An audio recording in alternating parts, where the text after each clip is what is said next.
ഓരോ വിശ്വാസിയും 9 പ്രാവശ്യം പറഞ്ഞു, അസ്സലാമു അലൈക അയ്യുഹൻ നബി.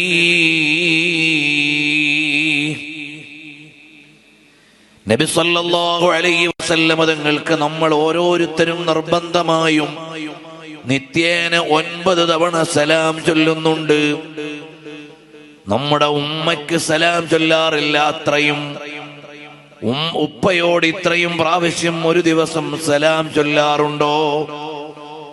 നമ്മുടെ വീട്ടിലാണ് ഉമ്മയുള്ളതെങ്കിലും നമ്മൾ വീട്ടിൽ നിന്നിറങ്ങുമ്പോഴെല്ലാം സലാം ചൊല്ലുമെങ്കിലും അങ്ങനെയൊക്കെ വെച്ചാൽ പോലും 9 പ്രാവശ്യം ദിവസം നിർബന്ധമായും സലാം ചൊല്ലുന്ന ഒരു സമീപനം, ഒരടുപ്പം ഉമ്മയോട് നമുക്ക് പാലിക്കാൻ കഴിയാറുണ്ടോ?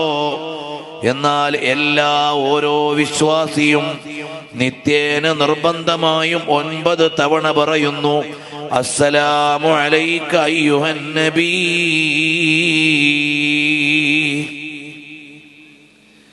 സുന്നത്ത് നിസ്കാരം കൂടി എണ്ണിയാൽ അതിലേറെയാണ്.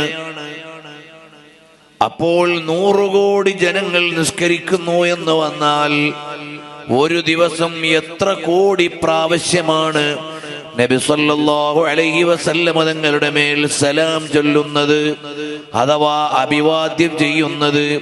ഇത്രമേൽ അഭിവാദ്യം ചെയ്യപ്പെടുന്ന ഒരു നേതാവ് ലോകത്ത് വേറെ ആരാണ്? നബി സല്ലല്ലാഹു അലൈഹി വസല്ലം തങ്ങളുടെ പേര് വിളിച്ചു പറയുന്നുണ്ട്. എല്ലാ ദിവസവും 5 നേരം ഓരോ പള്ളിയിൽ നിന്നും 5 സമയങ്ങളിൽ ആയി വിളിച്ചു പറയുന്നുണ്ട് 10 പ്രാവശ്യം, അഷ്ഹദു അന്ന മുഹമ്മദർ റസൂലുള്ളാഹ്. നബി സല്ലല്ലാഹു അലൈഹി വസല്ലം തങ്ങളുടെ പേര് 10 പ്രാവശ്യം വിളിച്ചു പറയുന്നുണ്ട്.